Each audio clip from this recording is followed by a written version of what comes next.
1 फरवरी को बजट आ रहा है। बजट को लेकर के पूरे देश में चर्चाएं शुरू हो गई हैं। कोई भी जब चीज हमारे हिंदू रीति रिवाज के अनुसार जब आती है, तो हमारे हिंदू रीति रिवाज के अनुसार उसका जो नक्षत्र है, उसका जो मुहूर्त है, वो देखा जाता है। ऐसे में बनारस के प्रसिद्ध ज्योतिषाचार्य सौरभ जी ने एक बजट का मुहूर्त निकाला है और उस तारीख के अनुसार ज्योतिष गणना निकाली है, और उस ज्योतिष गणना के अनुसार यह बता रहे हैं कि बजट इस बार का कैसा होगा, किन किन लोगों को फायदा होगा, किन किन क्षेत्रों में इसका असर पड़ेगा। तो बताने के लिए हमारे साथ खुद सौरभ जी मौजूद हैं। सौरभ जी, 1 तारीख को बजट आ रहा है, सबसे पहले तो मुझे आप ये बताइए कि 1 तारीख को दिन कैसा है, मुहूर्त कैसा है, नक्षत्र कैसा है? अच्छा दिन है और माघी पूर्णिमा का दिन है, पुख नक्षत्र है, प्रीति योग पड़ रहा है। निश्चित रूप से बजट प्रस्तुत करने के लिए शुभ समय है। तो अब जब ये शुभ समय है जी, तो ज्योतिष के अनुसार जो आपने ये फलादेश बनाया है, तो ज्योतिष के अनुसार किन किन बातों पे सरकार ध्यान दे सकती है और किसको किसको लाभ मिल सकता है? देखिए, सूर्य बुध मंगल शुक्र वर्तमान गोचर के अनुसार मकर राशि में रहेंगे, राहु कुंभ राशि में रहेंगे, मिथुन राशि पर हमारे गुरु रहेंगे। ये जो स्थिति है, तो एक तो रक्षा बजट में विस्तार पैदा होगा, नए अस्त्रों का निर्माण होगा, क्योंकि अगला संवत्सर हमारा 2083 मार्च में ही लगने जा रहा है और उसके राजा गुरु रहेंगे और मंगल उसके मंत्री रहेंगे। इसलिए हम चूंकि जानते हैं कि परिणाम जो अभी जो बजट प्रस्तुत हो रहा है, इसके परिणाम हमको मार्च में ही मिलना है, तो हम उनको जोड़कर ही देखेंगे। राहु चूंकि कुंभ राशि पर हैं, तो सरकार एआई टेक्नोलॉजी या अन्य टेक्नोलॉजी से संबंधित क्षेत्रों को बढ़ावा देने के लिए घोषणाएं कर सकती है। शनि इस समय मीन राशि पर हैं, तो सरकार जो लोअर तबके के लोग हैं, वर्कर लोग हैं, लघु एवं सूक्ष्म उद्योग धंधे हैं, उनको बढ़ाने के लिए भी ब्याज दरों में कटौती कर सकती है। सरकारी खर्चों में भी कटौती की जा सकती है। और गुरु मिथुन राशि में है, तो सरकार वरिष्ठ नागरिकों के लिए या जन कल्याणकारी योजनाओं के लिए भी कुछ अच्छी घोषणाएं करने को मिल सकती है। ऐसा हमको बजट में देखने को मिलेगा।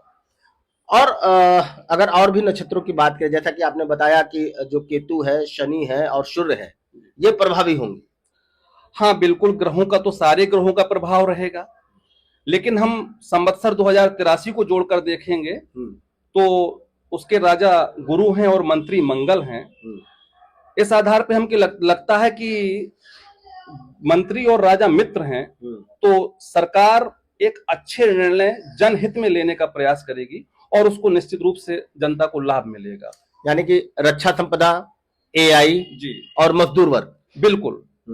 छोटे जो लघु और सूक्ष्म उद्योग हैं, उनको भी मजबूत करने के लिए सरकार कुछ अच्छे ठोस कदम उठाएगी। अच्छा, फलादेश की अगर बात करें तो फलादेश बड़ा इंपॉर्टेंट होता है, आपने बना भी दिया है। तो किस किस घर में कौन कौन से जो योग हैं वो इस बजट को प्रभावी बना रहे हैं? देखिए, सबसे ज्यादा तो गुरु का मिथुन राशि में होना और राहु का कुंभ राशि में होना।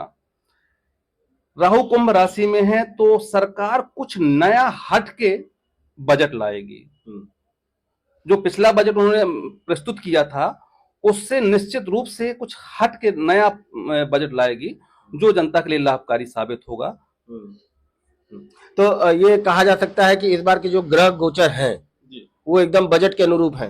बिल्कुल अनुरूप हैं और हमारा ऐसा विश्वास है कि आगामी बजट जो महंगाई से राहत दिलाएगा, आम जनमानस पर कल्याणकारी योजनाओं के लिए एक अच्छा प्रयास किया जाएगा सरकार के द्वारा, और इस बजट की सराहना सभी लोग करेंगे, ऐसा हमारा पूरा भरोसा है।